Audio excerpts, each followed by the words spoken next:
माशाअल्लाह। इसके बाद असदुल्ला या अब्दुल्ला, असदुल्ला आप इसके बाद पढ़े सूरत नून को।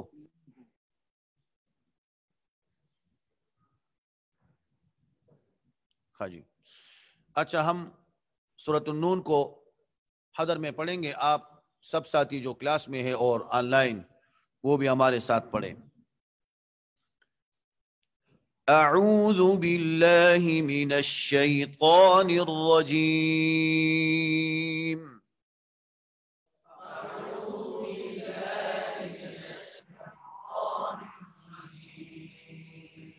बिस्मिल्लाहिर रहमानिर रहीम।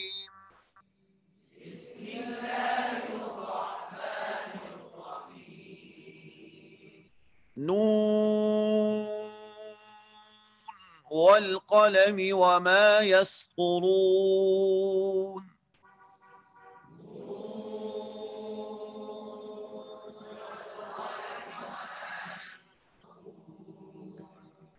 मा अंत बिनिअमति रब्बिक बिमजनून।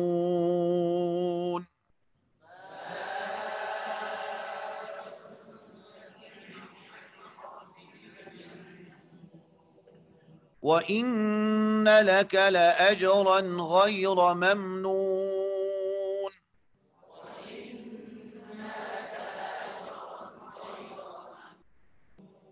व इन्नक लअला खुलुकिन अज़ीम।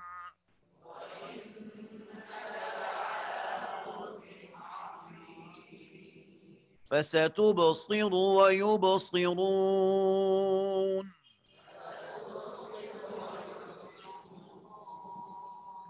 बिअय्यिकुमुल मफ्तून। إن ربك هو أعلم بمن ضل عن سبيله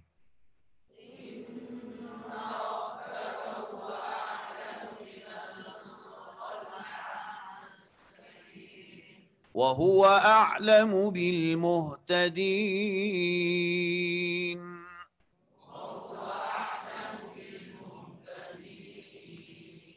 فلا تطع المكذبين.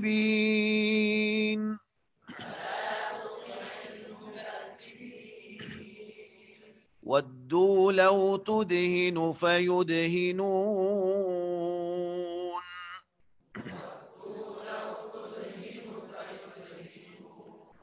ولا تطع كل حلاف مهين.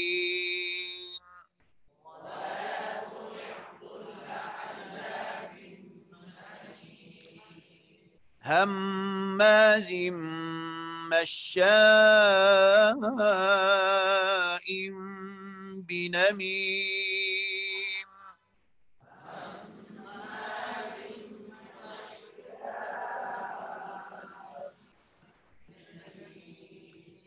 مناع للخير معتد أثيم.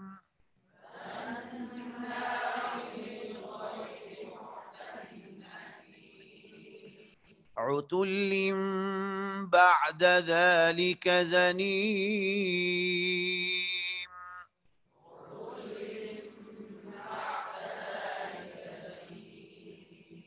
أن كان ذا مال وبنين.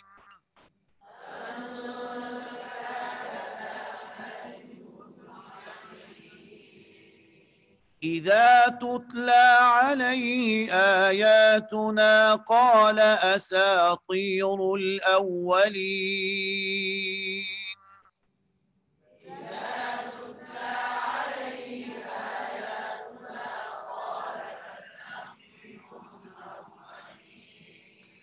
سنسمه على الخرطوم.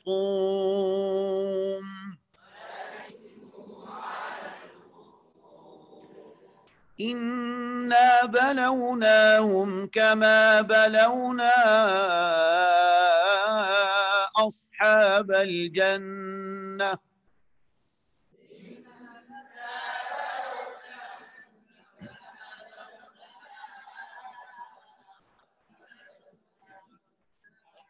إذ أقسموا ليصرمنها مصبحين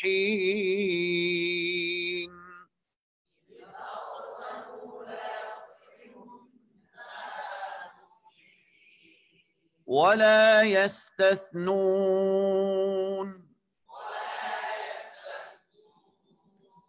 فطاف عليها طائف من ربك وهم نائمون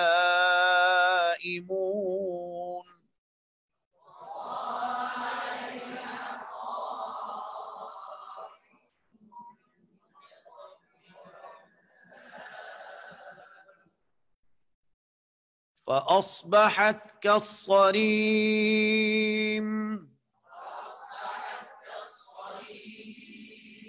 فتنادوا مصبحين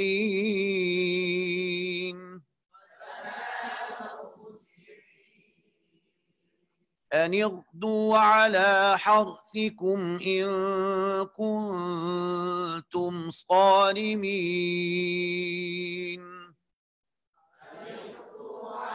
حرثكم فانطلقوا وهم يتخافتون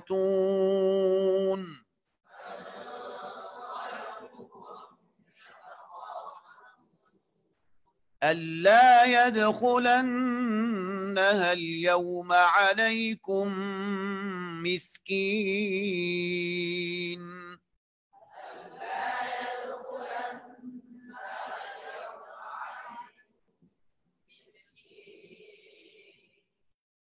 صدق الله العظيم.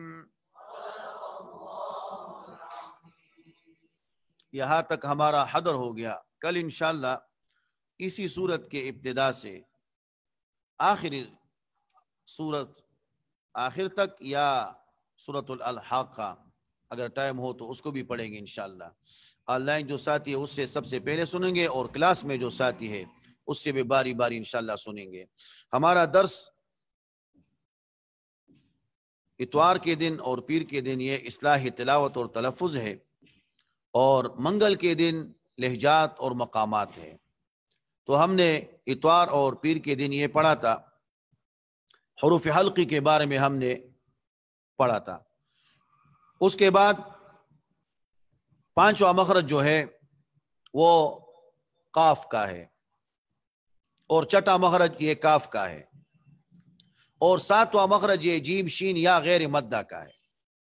قاف کہاں سے ادا ہوتا ہے؟ قاف جب زبان کی جڑ اوپر تالو میں کوے کے ساتھ متصل لگ جائے، تالو کے ساتھ متصل لگ جائے تو اس سے قاف ادا ہوتا ہے. قاف ادا کا طریقہ یہ ہے کہ آپ اس پر پہلے زبر زیر پیش پڑے اور پھر اس کو ساکن کرے اور ماقبل حمزہ لائے. مثلا آپ جب پڑھتے ہیں قاف زبر قا، قاف زبر قا، قاف زیر قی، قاف پیش قو، قاف پیش قو. ماشاءاللہ. آپ اللہ ساتھی بھی پڑھے. اب اس کو پڑھتے ہیں قا قی قو، قا قی قو. اور اس کو آپ ساکن کرے کیونکہ اس پر قلقلہ بھی ہوتا ہے. مثلا اق اق اق اور اس پر زیر لائے، اق اق پیش لائے، اق اق. اس کو آپ نے یہاں پریکٹس کے ساتھ یاد کرنا ہے. کیوں؟